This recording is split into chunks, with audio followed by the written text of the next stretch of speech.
Ayo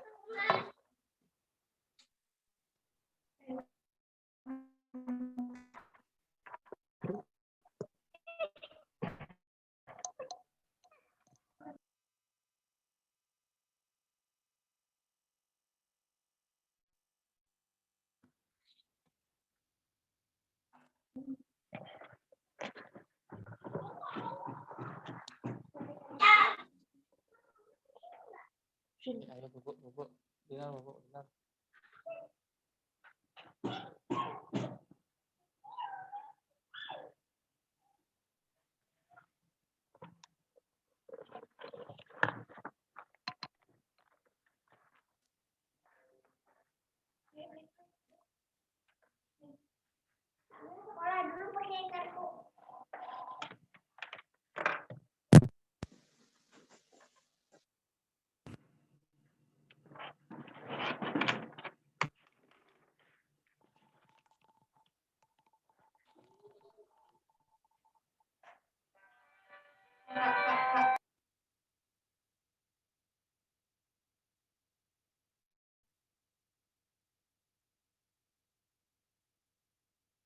Aku mulai aja ya.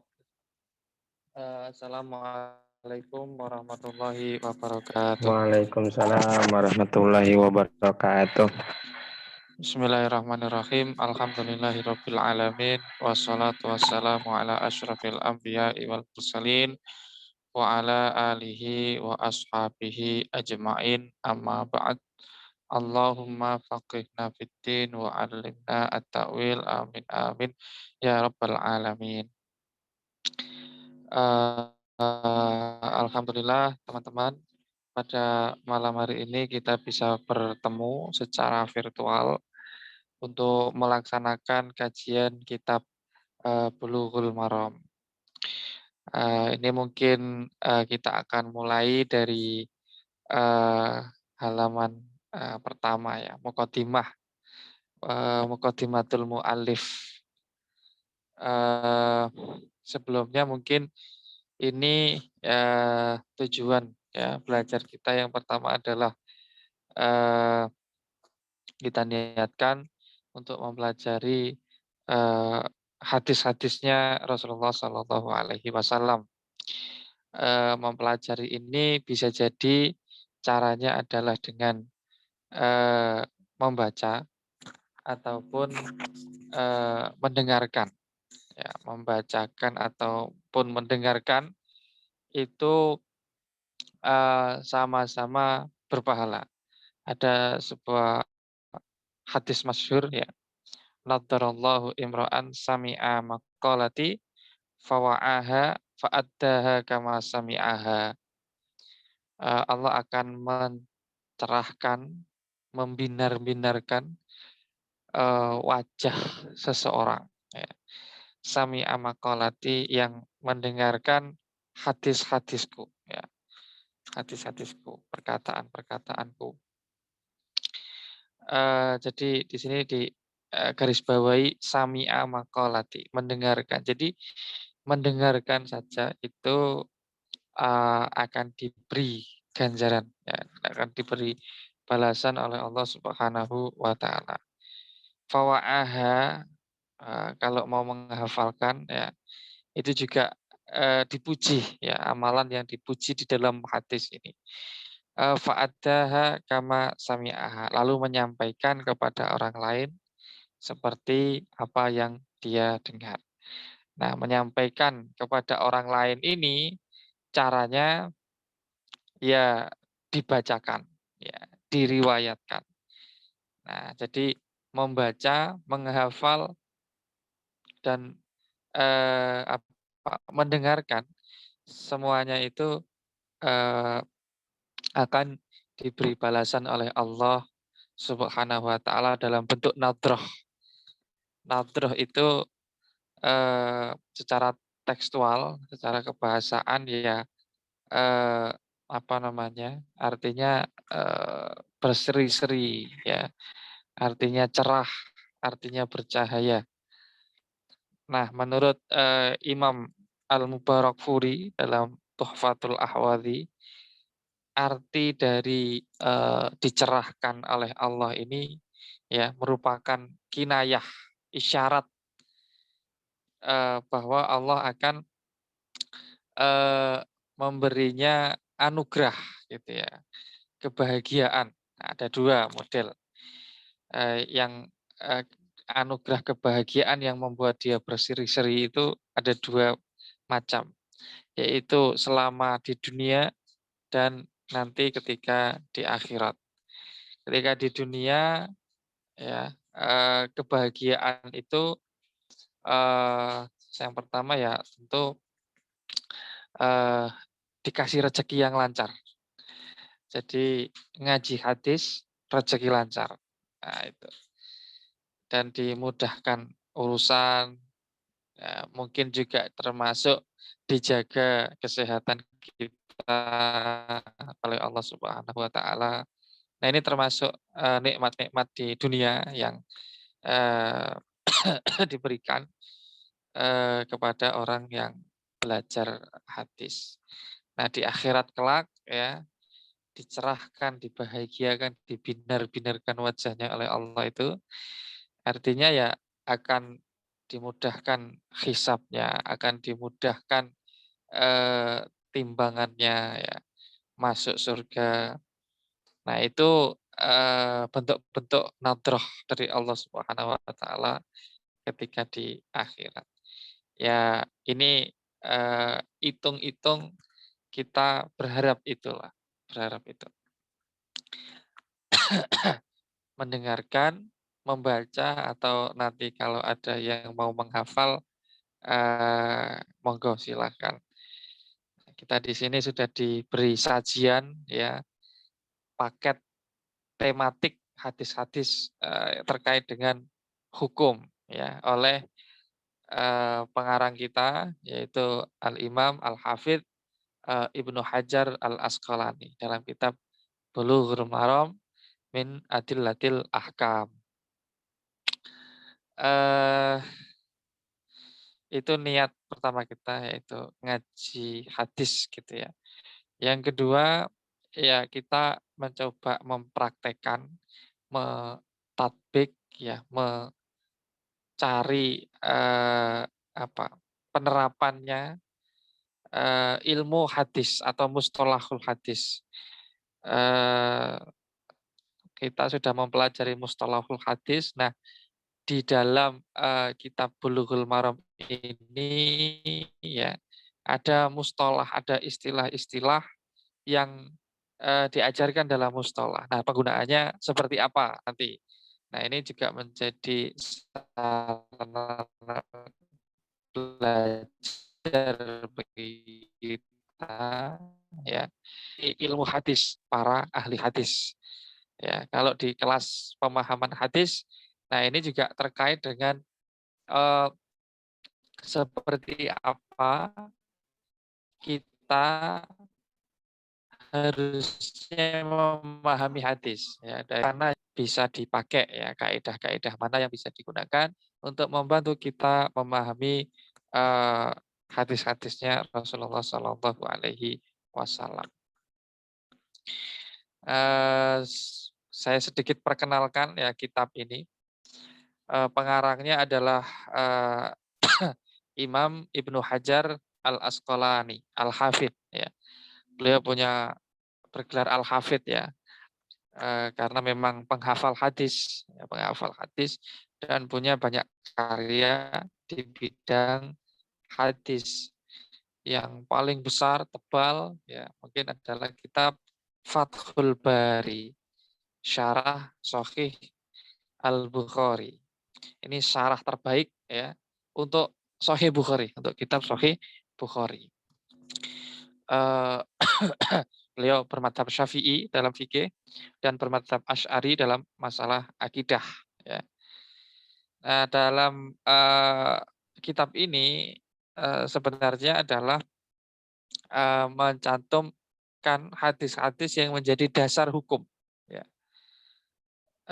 Usulul adillah al-hadithiyah lil ahkam asy-syar'iyyah, yaitu sumber-sumber dalil-dalil ya yang berbentuk hadis bagi hukum-hukum syara. Nah, dikarang sebenarnya unik tujuannya ya, yaitu sebagai media pembelajaran untuk putra beliau. Jadi beliau punya putra laki-laki dan ingin anaknya itu belajarnya pakai hadis. Jadi akhirnya disusun ya kitab yang luar biasa ini, yang manfaatnya sampai hari ini masih dirasakan betul oleh para santri, para pengkaji hadis. Nanti sedikit disinggung ya di bagian muqaddimah ini, tapi tidak secara terang-terangan. Baik, sebelum kita mulai, mari kita bacakan suratul Fatihah. Yang pertama kita hadiahkan pahalanya kepada Rasulullah SAW, para sahabatnya, para pengikutnya, para ulama, para aulia, para guru-guru kita, pengarang kitab ini, dan saya minta dibacakan suratul Fatihah juga untuk guru kami, yaitu Ki Lutfi Fathullah yang tadi telah berpulang kepada ke rahmatullah. Ya. Semoga husnul khotimah, diterima amal ibadahnya, keluarga yang ditinggalkan diberi ketabahan. Al-Fatihah. A'udzubillahi minasyaitonir rajim. Alhamdulillahirabbil alamin. Shiratal ladzina an'amta 'alaihim. Bismillahirrahmanirrahim. Ini untuk bagian muqaddimah saya akan membacakannya. Bismillahirrahmanirrahim. Alhamdulillahi ala ni'amihi al-zahirati wal batinati qadiman wa hadithan. Wassalatu wassalamu ala nabiyyihi wa rasulihi Muhammadin wa alihi wa sahbihi alladzina saru fi nusrati dinihi sayran hasithan wa ala atba'ihim alladzina warithu ilmahum wal ulama'u warathatul anbiya akrim bihi warisan wa maurusan amma ba'd.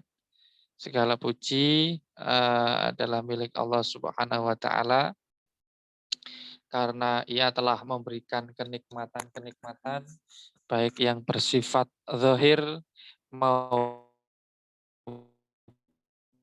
yang bersifat batin, yang kelihatan maupun yang tidak kelihatan. Kalau yang kelihatan kita mungkin sering tersadarkan ya untuk mensyukurinya, untuk bilang alhamdulillah. Tapi kalau yang nikmat batin terkadang kita luput ya untuk mensyukurinya. Ini disebutkan, diingatkan oleh Al-Hafidz ya Ibnu Hajar Al-Asqalani. Jangan lupa kalau Allah itu juga ngasih nikmat batin, ayem, tentrem, ya itu nikmat batin. Puas, itu juga nikmat batin. Ilmu nggak kelihatan, tapi itu juga harus disyukuri. Qadiman wa haditsan, dahulu dan yang baru ya, yang dahulu dan yang baru. Wassalatu wassalamu ala nabiyyihi wa rasulihi Muhammadin, dan semoga sholawat dan salam semoga terlimpah kepada nabinya dan rasulnya, yaitu Kanjeng Nabi Muhammad Sallallahu Alaihi Wasallam. Biasanya kata as-sholat ini ar-rahmah al-makrunah bita'zim ya. Yang disebut as-sholah adalah ar-rahmah al-makrunah bita'zim. Permohonan rahmat kepada Allah yang disertai penghormatan ya. Rahmat yang disertai unsur penghormatan. Semoga terlimpah kepada junjungan kita Nabi Agung Muhammad sallallahu alaihi wasallam wa alihi wa sahbihi, dan kepada keluarganya dan para sahabatnya. Nah, kalau Ahlus Sunnah wal Jamaah ya semuanya disebut alihi itu disebut keluarganya didoakan, sahabatnya juga didoakan. Ada kelompok ya yang hanya mau mendoakan alihi saja, ya. Ada. Nah, ada juga yang sahabat hanya mau mendoakan sahabatnya saja, alihinya nggak mau. Ya, alihinya nggak mau. Nah, kalau Imam Ibnu Hajar Al-Asqalani ini mendoakan kedua-duanya dan ini menjadi adab akhlak para ulama ya di kalangan Ahlussunnah wal Jamaah. Alladzina saru fi nusrati dinihi sairon hatitan.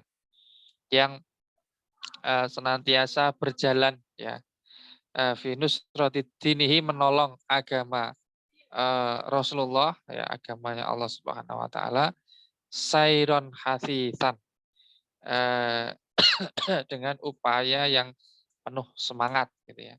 Saro itu saru itu dari kata saro yasiru sairon ya. Kalau dalam bahasa Arab ada istilah saro, ada istilah saro. Saro yasri siroyatan. Ada kata saro yasiru sairon sirotan ya. Kalau saro itu berjalan pada waktu malam ya. Kalau saro itu ya berjalan siang dan malam, terutama siang hari. Artinya berjalan ini melakukan gitu ya, melaksanakan, memperjuangkan ya, berjalan beraktivitas fi nusrati dinihi ya dalam menolong agamanya Allah.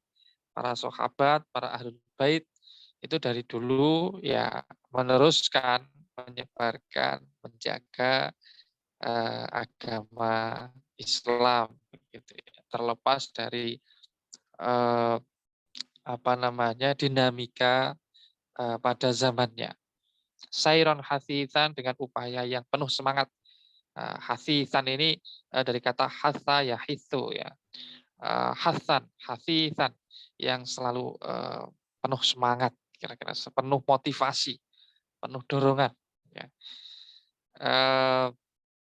Wa ala atba'ihim alladzina warathu ilmahum.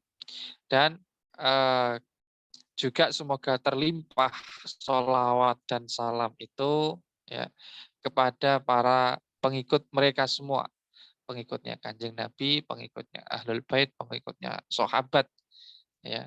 Alladzina warithu ilmahum, yaitu orang-orang yang mewarisi ya ilmunya mereka. Ilmunya mereka itu apa? Ya hadis ini. Ya, ilmunya mereka itu adalah hadis. Kata-kata Rasulullah yang dihafal oleh mereka diberikan kepada muridnya ya dan seterusnya. Nah, hadis ini isinya apa? Isinya agama, ya, ajaran agama. Nah, ini alladzina warithu ilmahum. Wal ulama'u warasatul anbiya'i. Dan para ulama yang hidup hingga hari ini adalah para warasatul anbiya. Ya, para warasatul anbiya, para ahli waris, orang-orang yang mewarisi ilmunya Nabi, sahabat dan ahlul bait. Akrim bihim warisan wa maurusan. Nah, ini bacanya kalau saya akrim bihim ya, akrim bihim. Ini termasuk fiil ta'ajub, akrim bih, af'il bih gitu ya. Atau kalau biasanya yang lain asyaddu karomatan. Nah, kalau di sini digunakan akrim bih, ya, af'il bih. Artinya kalau orang Jawa itu gawok temen mulyane. Sungguh mengagumkan kemuliaan mereka. Ya, warisan wa maurusan, baik sebagai seorang pewaris, penerus, penerima warisan, wa maurusan maupun sebagai orang yang diwarisi, diambil ilmunya. Ya. Jadi para ulama itu adalah akrim bihim warisan wa maurusan, orang-orang yang paling mulia ya karena mereka mau menjadi pewaris dan nanti akan diwarisi. Nah, kita ini mengaji, membaca karya mereka gitu ya. Ya, semoga kita bisa juga masuk dalam gerbong para ahli waris, para ulama, para nabi ini. Amin amin. Amma ba'du, setelah sholawat salam, fahadha mukhtasarun. Ini adalah kitab yang ringkas. Yashmil ala usulil adillah al-hadithiyah lil ahkam. Yang memuat dasar-dasar dalil hadis bagi hukum-hukum. Ya. Jadi isinya hanya hadis, hanya riwayat-riwayat saja. Ya. Tidak ada penjelasannya, tidak ada syarahnya. Harartuhu tahriron balighan liyasiro man yahfadhuhu min baini akronihi nabighan. Saya menyantumkannya, menuliskannya, ya, memberikan ulasannya balighan dengan yang ungkapan yang cukup gitu ya. Liyasiro man yahfadhuhu min baini akronihi nabighan, agar orang yang menghafalnya, yang mau menghafalnya, itu tumbuh menjadi pribadi yang unggul di antara kawan-kawannya. Nah, kata-kata man yahfadhuhu min baini akronihi nabighan, ada yang memahami bahwa maksudnya adalah putra beliau. Jadi kitab ini merupakan kado, ya, kado untuk anak laki-lakinya, karena beliau menikah kalau tidak salah 2 kali agar dianugerahi agar dapat putra laki-laki, ya. Dan setelah dapat putra laki-laki dari istri keduanya, beliau ingin anaknya itu tumbuh dalam lingkungan yang akrab, dekat, ya, dengan hadis Nabi, dan ingin agar hadis Nabi ini menjadi salah satu keunggulan anaknya, ya. Ya, kalau dia hafal hadis gitu, kalau zaman dulu mungkin anak-anak hafal Al-Qur'an 30 juz itu umum gitu ya. Tapi kalau menghafal hadis, nah ini yang jarang. Nah, ini menjadi maziyah, ya, kekhususan yang ingin diwujudkan oleh Imam Ibnu Hajar Al-Asqalani. Kalau saya kemarin berusaha niru, ya, nulis buku kecil sebagai pedoman, bukan untuk anak saya tapi untuk saya sendiri. 40 hadis, ya, sebagai pedoman untuk mendidik anak gitu. Liyasi roman yahfadhuhu min baini akronihi nabighan. Pengennya saya juga begitu, tetapi karena tidak mampu, ya, nggak bisa ngarang kayak Imam Ibnu Hajar ini, ya. Akhirnya cuma 40 hadis. Kalau Bulughul Maram ini kan ada ribuan hadis, ya. Wa yasta'inu bihi at-talibu al-mubtadi'u, dan akan membantu, ya, para pelajar pemula. Wa yasta'inu bihi at-talibul mubtadi'. Wala yastaghni anhu ar-raghibul muntahi. Tetapi tidak bisa dilepaskan, ya, tidak bisa ditinggalkan oleh orang yang cinta kajian hadis yang levelnya sudah tinggi, yang muntahi, ya. Jadi harapan dari Imam Ibnu Hajar dengan kitab Bulughul Maram ini adalah satu, agar ini menjadi bekal keunggulan bagi generasi penerusnya. Baik yang level pemula maupun yang level tinggi gitu ya. Jadi baik pemula maupun yang sudah expert, yang sudah ahli, itu tidak bisa lepas dari kitab ini. Dan dilalahnya, ya, Allah Subhanahu wa taala mengabulkan doa harapan, ya, dari Imam Ibnu Hajar Al-Asqalani, di mana kitab ini sampai hari ini dipelajari di seluruh dunia Islam. termasuk di Nusantara tercinta. Pesantren-pesantren hampir tidak ada yang tidak mengkaji kitab ini, ya, terlepas dari afiliasinya kemana, ya, baik yang tradisional pesantren salaf maupun yang al-asri, ya, pesantren modern, hampir semuanya pakai kitab Bulughul Maram ini. Termasuk ulama-ulama yang levelnya sudah ulama, ya, itu ngajinya, ya, tidak sedikit yang menggunakan kitab Bulughul Maram ini. Ini bentuk ijabah, ya, dari Allah Subhanahu wa taala bahwa baik pemula maupun profesional dalam kajian hadis ini akan membutuhkan sekali kitab Bulughul Maram ini. Waqad bayantu akibakuli haditsin man akhrajahu minal a'immati li iradati nushil ummah. Saya menjelaskan setiap selesai mencantumkan hadis, ya, saya menjelaskan ulama hadis yang mentakhrijnya, yang meriwayatkannya. Di sini ada kata-kata akhrajahu. Maknanya yang meriwayatkan dalam kitab mereka, gitu ya. Minal a'imati, dari kalangan para imam ahli hadis. Tujuannya adalah li iradatin nushil ummah, agar umat ini, ya, bisa mendapatkan faedah, bisa mendapatkan manfaat, tambahan ilmu, tambahan informasi, di mana asal usul hadis yang beliau cantumkan di sini.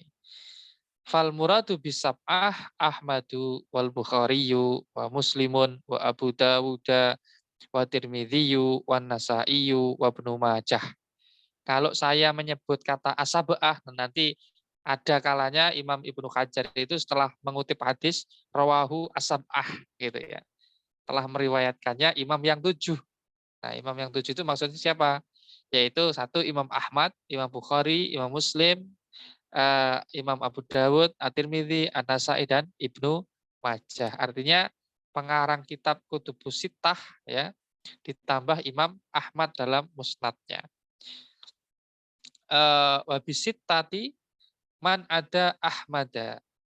Kalau saya menyebut rawahu asittah, ya, telah meriwayatkan imam yang 6, ya, maka artinya adalah selain Imam Ahmad, yaitu Shahibul Kutub Sittah, ya. Imam ada di sana Imam Bukhari, Muslim, Abu Dawud, dan seterusnya. Wabil khamsati man ada al-Bukhariya wa Muslim, atau man adal Bukhari wa Muslimin. Ada ini termasuk adatul istisna, ya. Dia bisa dibaca, atau mustasnanya itu bisa dibaca nasab ataupun dibaca jer. Kalau di sini sepertinya lebih memungkinkan kalau dibaca jer, ya, dibaca kasroh.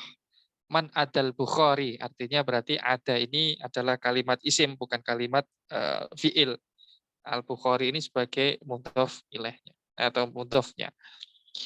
Man adal Bukhari wa Muslimin. Kalau saya mengatakan al-khamsah berarti pengarang Kutubus Sittah kecuali Imam Bukhari dan Muslim. Berarti pengarang kitab Sunan yang 4 itu, ya.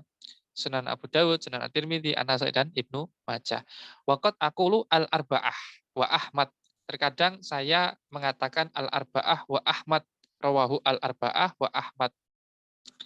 Kalau seperti itu wabil arba'ati man ada salah tatil awal, maka disebut dengan al-arba'ah tadi adalah selain 3 orang yang pertama, ya.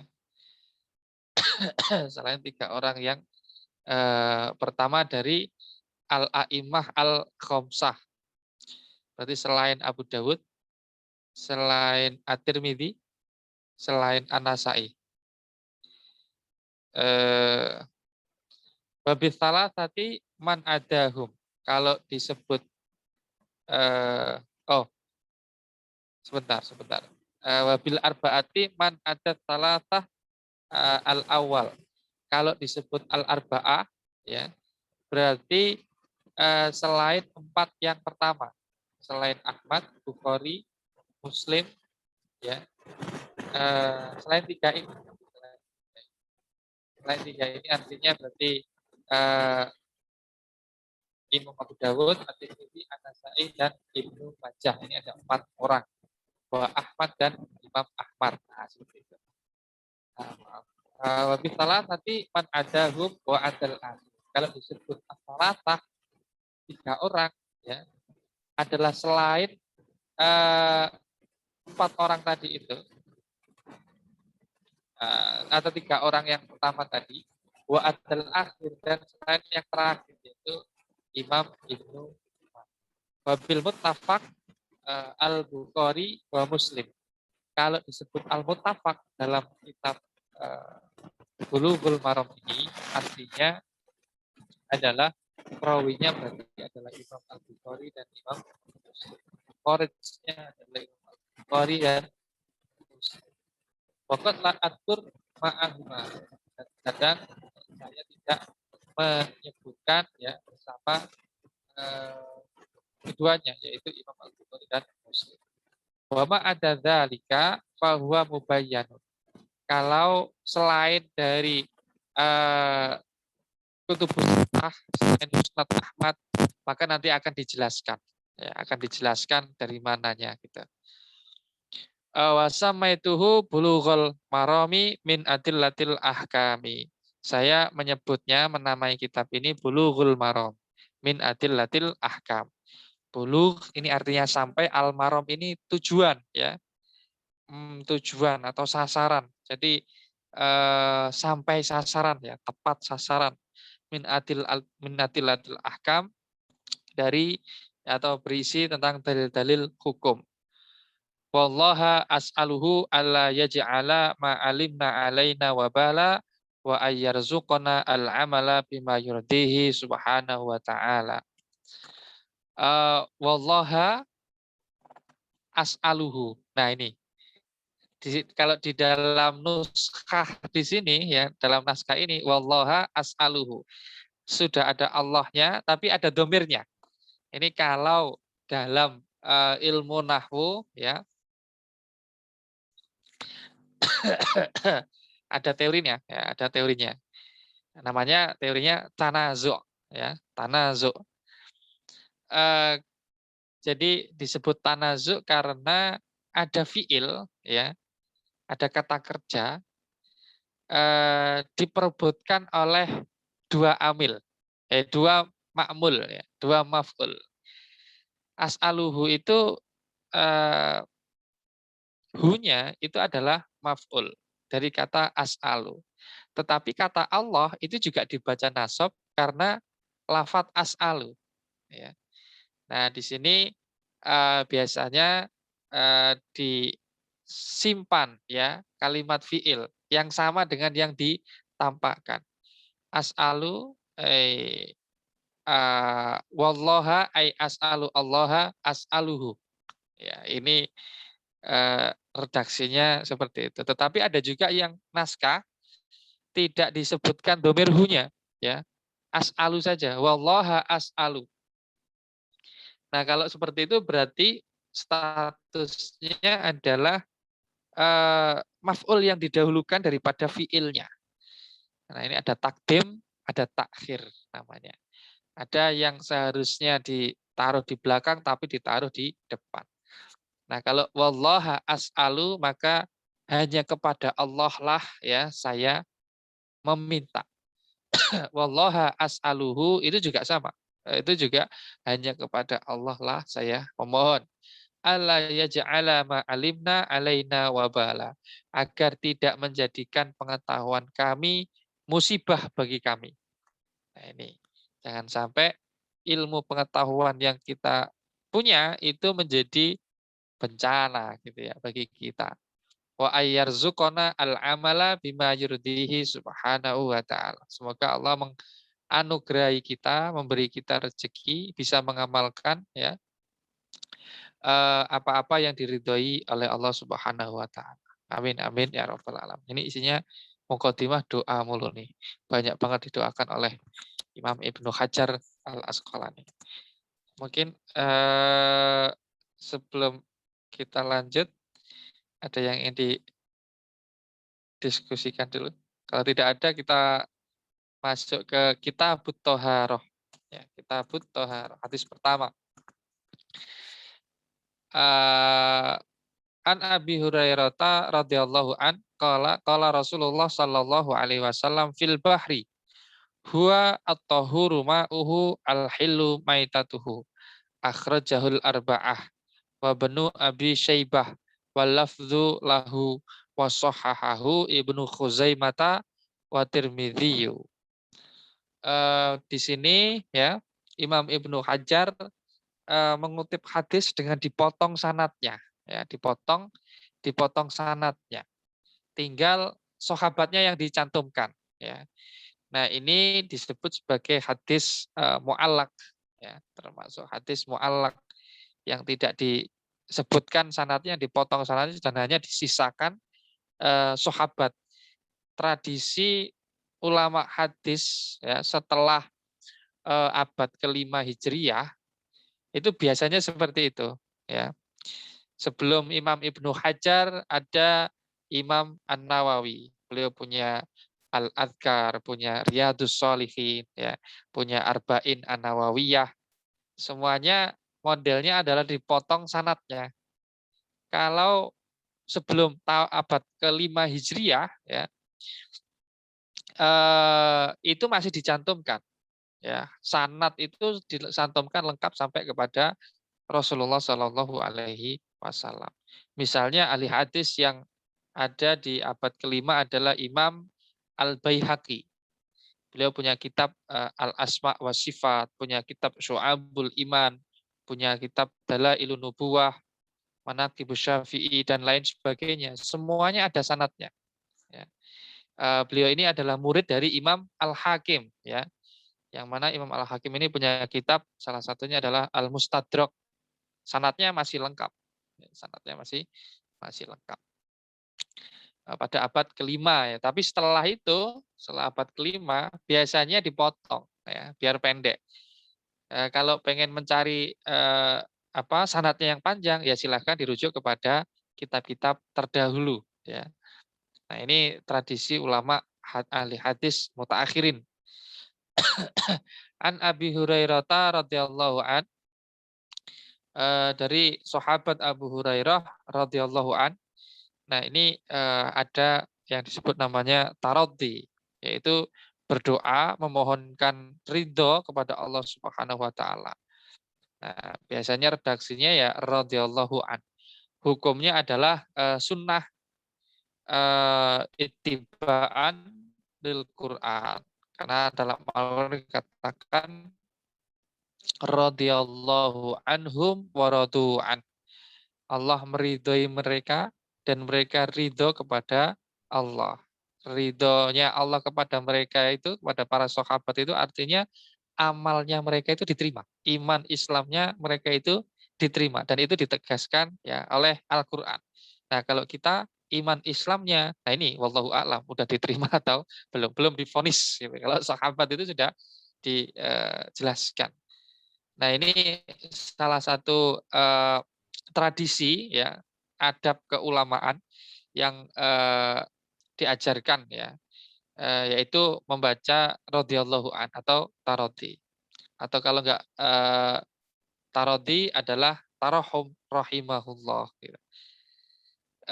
Qala Rasulullah Shallallahu Alaihi Wasallam fil bahri. Nah, kemudian ketika setelah menyebut Rasulullah ini dibacakan sholawat ya.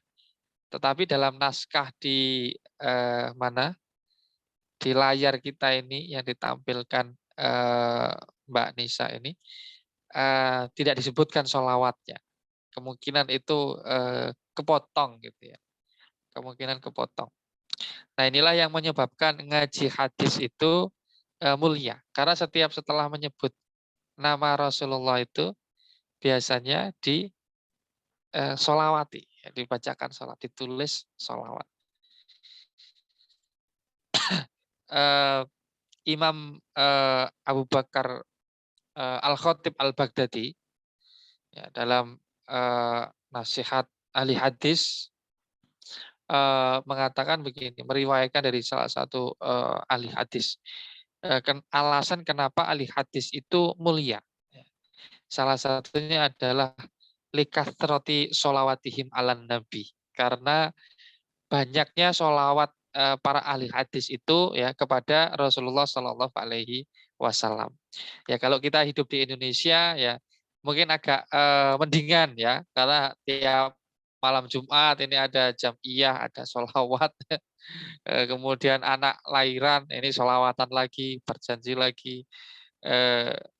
Forumnya nggak hanya ketika ngaji hadis saja, tetapi bagi khusus yang mengkaji hadis ya sholawatan itu lebih sering, gitu ya, lebih sering dibanding yang nggak ngaji hadis. Fil bahri Rasulullah pernah berkata ya tentang air laut, tentang lautan ya. Beliau mengatakan huwa atau huruma al-hillu maitatuhu. Lautan itu adalah air yang atau huruma'uhu suci dan mensucikan airnya. Al-hillu maitatuhu yang halal bangkainya. Ya, at-tahur. Kata at-tahur ini artinya tohirun wa mutahhirun. Dia mengikuti wazan fa'ulun, tahurun. Ini adalah termasuk golongan isim mubalaghah ya. Atau ya isim mubalaghah. Tahurun ay fa'ul ala wazni fa'ulun artinya tahirun mutahhirun. Dzatiyahnya itu suci dan berfungsi ya untuk mensucikan benda yang lain. Itu air laut. Nah, berdasarkan hadis ini ya, air laut itu bisa digunakan untuk bersuci.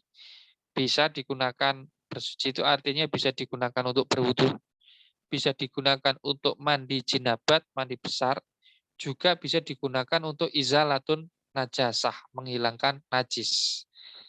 Ya, ini adalah dasarnya ya, dasarnya atau huru ma'uhu yang suci dan mensucikan airnya. Kalau hari ini ya di era globalisasi ini ya, di era perubahan iklim ini ya, lautan itu menjadi tempat apa? Pembersihan barang-barang dari daratan. Jadi sampah-sampah ya, kemudian kotoran-kotoran, limbah-limbah dari daratan, semuanya dibuang ke laut ya, dibuang ke laut.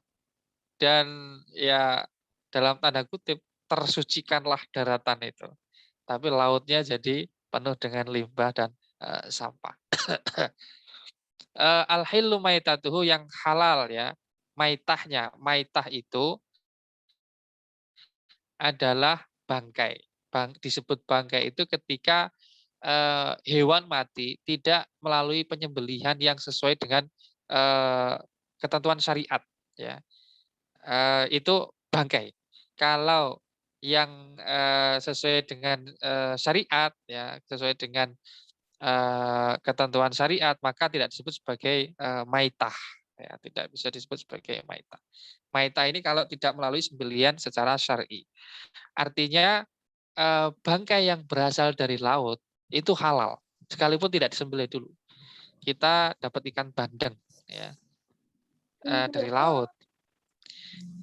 Itu nggak usah disembelih dulu, sudah halal ya, sudah halal. Kita dapat apalagi yang dari laut itu ikan laut lainnya itu nggak usah disembelih, sudah halal. Tapi kalau hewan darat ya, kambing sapi nggak disembelih dulu mati itu tidak halal ya, tidak halal. Itu harus disembelih dulu baru halal. Akhrajahu al-arba'ah, hadis ini diriwayatkan oleh Imam al-arba'ah ya. Tadi itu al-arba'ah adalah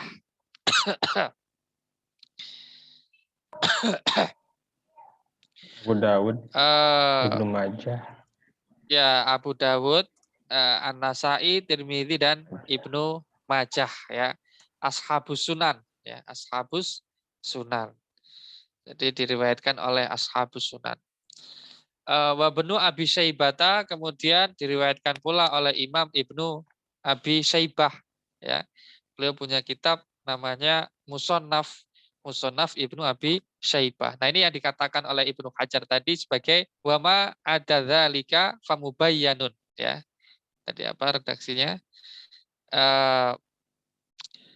Wama adzalika fahuwa mubayyanun. Kalau selain yang selain kutubus sitah tadi ya dijelaskan. Nah, contohnya ini, contohnya adalah penyebutan Ibnu Abi Syaibah. Ini cara Ibnu Hajar ya, Imam Ibnu Hajar untuk menyebutkan ya ketika sumber hadisnya itu dari selain kutubus sitah ditambah Musnad Ahmad. Walafzu lahu dan redaksinya huwa atau huruma'uhu al-khillu maitatuhu itu adalah redaksi Imam Ibnu Abi Syaibah dari musonafnya Imam Ibnu Abi Syaibah. Wasahhahahu Ibnu Khuzaimah wa Tirmidzi. Hadis ini dinilai sahih oleh Imam Ibnu Khuzaimah ya, Asy-Syafi'i, wa Tirmidzi dan Imam At-Tirmidzi. Di sini unik sekali ya kalau kita perhatikan. Imam Ibnu Hajar itu kan seorang ahli hadis, bergelar Al-Hafidz. Karyanya Fathul Bari berjilid-jilid ya. Tentu untuk melakukan kritik hadis, untuk melakukan penilaian kesohihan hadis adalah perkara yang mudah ya, perkara yang gampang. Tetapi ternyata ya Imam Ibnu Hajar ketika menilai hadis itu masih merujuk kepada ulama terdahulu ya. Wasahhahahu Ibnu Khuzaimah wa Tirmidzi. Masih merujuk Ibnu Khuzaimah ya. Masih merujuk Imam At-Tirmidzi ya dalam hal pentashihannya. Nah, ini betapa saya kira saya memaknainya ya bentuk ketawaduan Imam Ibnu Hajar Al-Asqalani bahwa ya sekalipun beliau ahli ya tetapi lebih mengutamakan ya penilaian para pendahulu ya, para pendahulu. Imam Ibnu Hajar itu punya kitab Rijalul Hadis ya. Katakanlah salah satunya adalah Takribut Tahdzib. Kitab At-Takrib itu adalah kitab Rijalul Hadis. Nah, kenapa beliau tidak meneliti sendiri gitu ya rawi-rawi yang ada di dalam sanadnya, lalu menyimpulkan kualitas hadisnya, kok malah menukil ya. Ini kalau bisa kita sederhanakan, kenapa beliau taklid kepada Imam Ibnu Khuzaimah dan Imam At-Tirmidzi dalam hal pentashihan hadis ini. Nah, ini menunjukkan betapa tawaduknya gitu ya Imam Ibnu Hajar Al-Asqalani. Bukan berarti beliau tidak mampu ya, bukan berarti beliau tidak mampu, tapi karena ketawaduan beliau. Ini adalah hadis yang pertama ya. Hadis pertama itu tentang air laut ya, yang mendasari air laut. Nah, ini mungkin akan menjadi pertanyaan juga, kenapa Nabi berkomentar tentang air laut? Apa konteksnya? Apa asbabul wurudnya? Kalau kita lihat Rasulullah itu kan hidup di Mekah ya. Mekah ini kan jauh banget dari laut. Begitu pula Madinah. Jauh juga dari laut gitu. Sekalipun ada laut merah itu ya, tapi kan itu ya di Jeddah, di Jeddah. Cukup jauh dari Madinah. Kemudian ada suatu hadis juga. Alimu auladakum as-sibahah. Ajarilah anak-anakmu itu berenang. Saya membayangkan di padang pasir begitu saat itu latihan renangnya di mana. Nah ini wallahu a'lam apa namanya, bisa jadi ini adalah ada cerita dari para sahabat ya, yang ada di pinggir, berada di laut, di pantai ya, kemudian, eee, mendapatkan fenomena, dapat daging ikan paus ya. Kemudian ditanyakan kepada Rasulullah hukum ikan laut itu bagaimana? Nah, kemudian dijawab, huwa at-tahuru ma'uhu al-hillu maitatuhu. Sekalipun kasusnya pada mulanya adalah tentang, bangkai hewan laut, tapi Rasulullah menambahkan at-tahuru ma'uhu. Eh, itu mungkin, sudah 8:30. Sebelum kita tutup mungkin ada yang ingin diskusikan.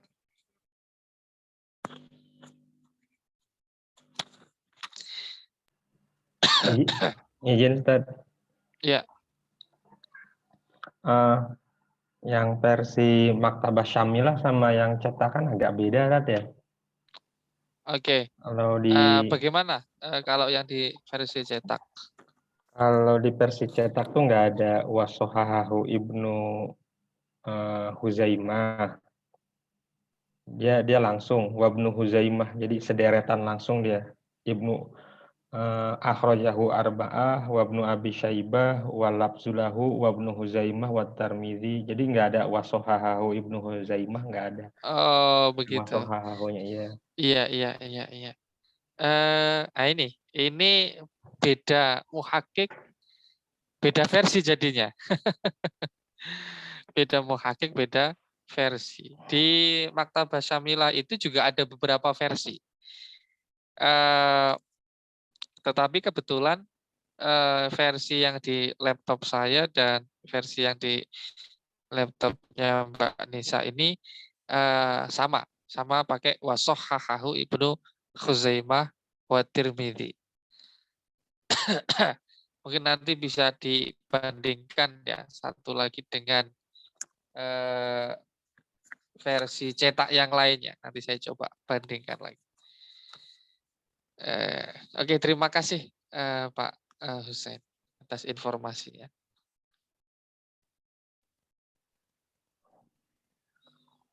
Kalau walabzulahu itu apa tuh? Walafdullahu itu artinya redaksi yang dikutip di sini, yang dicantumkan di sini adalah milik Imam Ibnu Abi Syaibah. Syaibah. Berasal dari Imam Ibnu Abi Syaibahnya, bukan dari kutubus sitahnya atau ashabus sunannya, bukan. Tapi dari Musannaf Ibnu Abi Syaibah. Nah, ini unik juga. Apa alasan misalnya Imam Ibnu Hajar ini lebih memilih redaksi yang ada di dalam kitab Musannaf dibanding dalam kitab Sunan ya. Ini wallahu a'lam apa alasannya. Mungkin lebih jelas, lebih clear ya redaksinya atau huru ma'uhu al-khilu maitatuhu. Itu Mas Pak Usen.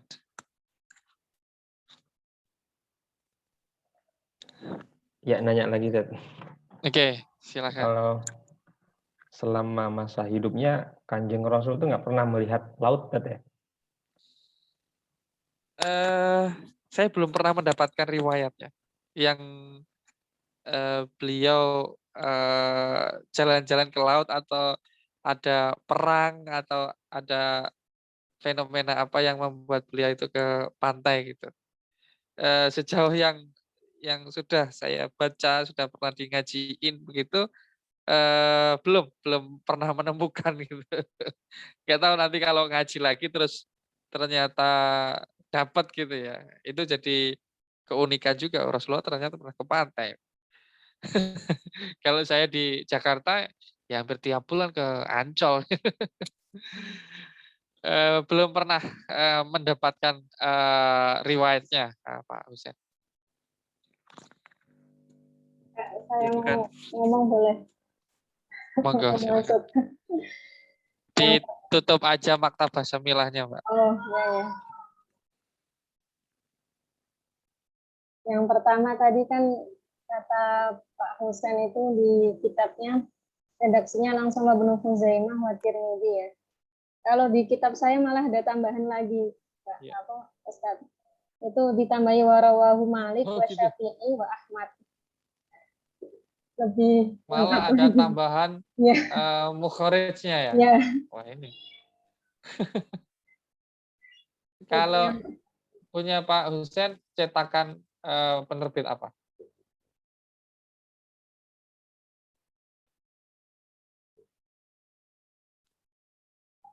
Darul Ilmi tadi ya. Darul Ilmi. Darul Ilmi. Beirut, Kairo atau mana itu? Apa ya ini ya?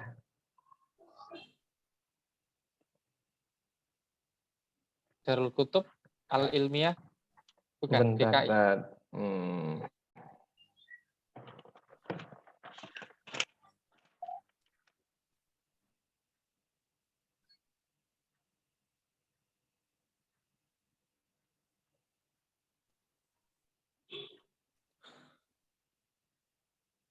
Kok nggak ada keterangan lagi tadi ya? Oh nggak ada percetakannya. tapi itu yang ngirim kan dari penerbitan. Iya itu Alvin yang Ya. nyariin. Itu belinya di Beji juga kok itu. Di dekat rumahnya Pak Husain. Atau bisa disorot pakai kamera Pak Husain. Cetakan Indonesia atau Timur Tengah. Bentar. Kalau di sininya tulisannya Surabaya, Tat. Oh, Ya, Surabaya. cetakan Iya. Berarti Surabaya. produk lokal. Surabaya, Indonesia. Ya, produk lokal berarti. Kalau Nisa Dari Surabaya juga. Versi Surabaya. Sama-sama Surabayanya Iya. apa? Hidayah atau Tohabu? Hidayah ya? Enggak sih Ustaz, apa sih ini? Syirkah Bungkul Indah. Oh, Sirkah Bungkul Indah. Ya, Iya. itu penerbit yang lama itu. Iya. Nah, ini uniknya. Ini masuknya sebenarnya ke kajian filologi kitab hadis ya. Muhakiknya ya ternyata bisa jadi ya karena memang manuskrip yang digunakan beda-beda. Bisa jadi karena manuskripnya beda-beda. Nah ini memang sebelum mesin cetak masuk ke dunia Islam ada abad 18 ya. Mesin cetak pertama itu ya ada di 2 kawasan ada di dunia Islam itu. Yang pertama itu justru malah di Beirut. Yang pakai itu orang-orang Kristen. Lalu karena pemerintah nggak mau kalah, biar jangan Kristen yang maju. Karena mesin cetakan dari Jerman ya. Dari Jerman, Gutenberg, abad 16 menemukan mesin cetak dan baru masuk ke dunia Islam itu sekitar abad 18, 19. Pertama di Beirut, lalu menyebar ke Turki dan Kairo. Pemerintah Kesultanan Turki Utsmani itu bikin sekitar 6 percetakan. Lalu kemudian berkembang di Bombay, India. Kemudian pada abad 20 baru masuk ke Indonesia. Nah, sebelum itu semuanya disalin ya. Salin secara manual dengan tangan yang disebut, jadi ada profesi khusus yang disebut sebagai an-nasakh atau al-warraq. Jadi kalau orang gelarnya al-warraq, oh itu berarti profesional jasa penyalinan kitab. Nah setelah itu pada abad 19 itu perguruan tinggi Islam spesial Al-Azhar itu punya peran baru, yaitu mentahqiq manuskrip untuk dimasukkan ke cetak besi itu, mesin cetak itu. Dan itu berjalan hampir 100 tahun sebelum kemudian diganti oleh komputer ya. Baru-baru ini komputer. Hari ini digitalisasi ya, dimasukkan ke software dimasukkan ke aplikasi, dimasukkan ke. Nah, memang salah satu masalahnya adalah di manuskripnya mungkin ya. Masing-masing penerbit punya sumber yang berbeda-beda. Bisa jadi seperti itu. Jadi kurang tahu juga kalau kemudian yang di Surabaya itu pakai manuskrip dari mana, ini juga perlu dikaji. Oke, unik sekali. Ini dapat ilmu baru saya jadinya nih, kalau ada beda-beda.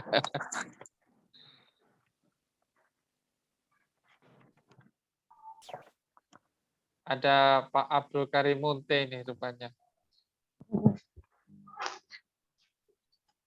Assalamualaikum Pak Abdul Karim.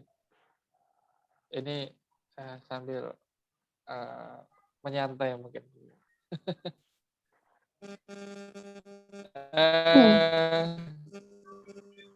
Ada yang lain yang ingin dikomentari? Silakan. Sama Atau tadi sudah cukup? Ustadz, saya lagi Ustadz sebentar. Apa itu? Kedengeran nggak suara saya? Ya. Iya. Apa? Kalau ini ya, kemarin kan kebetulan saya sering share hadis itu ya Ustadz, dari Kutubus Sittah.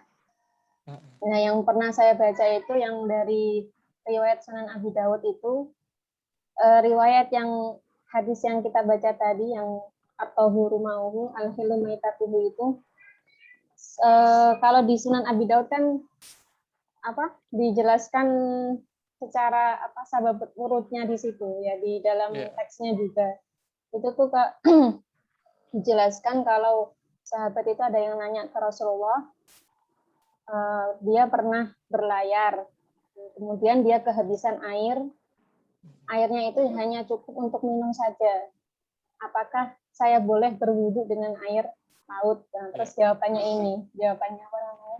Oh iya. Ya. Kalau menurut versi Sunan Abi Dawud seperti itu.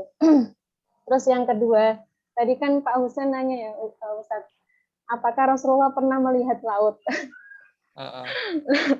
Kebetulan saya juga pernah baca itu di apa sirahnya Syekh Ramadan Al-Buti. Itu kan ya pas perjalanan Rasulullah mau hijrah dari Mekah ke Madinah kan bersama Abu Bakar. Itu kan dikejar sama siapa yang mau bunuh Rasulullah itu pokoknya. Nah, itu posisinya Rasulullah itu di pinggir laut gitu. Oh, oke. Ya, tapi belum ini sih, belum nemu yang teks terima kasih. hadisnya. Ada informasi ya, baru nanti ini. Mungkin saya baru sadar. Bisa saya share sih apa kalau grup ya. Seingat saya ya seperti itu. Iya. Berarti kan itu berarti Rasulullah melewati laut gitu. Berarti tapi nggak tahu itu laut mana. Oke. Menarik itu. Menarik itu. Iya, benar juga ya.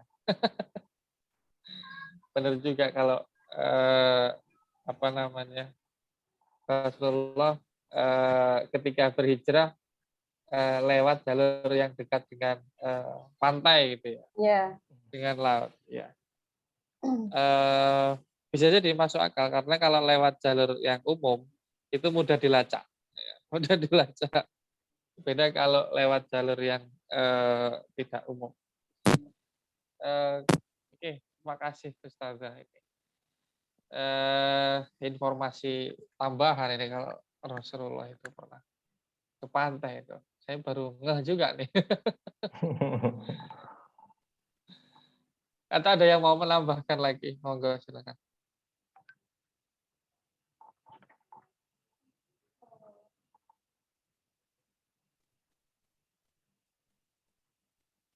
Kayaknya sudah cukup Ustaz. Atau Pak Husain mau klarifikasi lagi? Udah cukup. Oke, terima kasih. Sama kita akan bertemu minggu depan lagi ya. Karena kita sama-sama saling belajar. Jadi tidak apa-apa kalau ada informasi yang mungkin kita tidak saling punya, ada yang punya informasinya seperti Mbak Nisa tadi itu, di-share saja. Ya. Ini juga akan jadi materi yang bagus ya. Kalau saya biasanya saya tulis kalau kayak gitu dapat yang unik begitu. Saya sangat berterima kasih kalau ada yang bertanya. Kalau pertanyaannya bagus, biasanya saya tulis jadi catatan pendek, jadi konten ceritanya. Dan kita akan bertemu minggu depan. Mari kita tutup dengan baca Alhamdulillah. Alhamdulillah. Alhamdulillahirabbil alamin. Dari saya, kalau ada kesalahan, mohon maaf. Sebesarnya, wallahul muwaffiq. Wassalamualaikum warahmatullahi wabarakatuh. Waalaikumsalam warahmatullahi wabarakatuh. Terima kasih Ustadz. Terima kasih Pak Ustadz.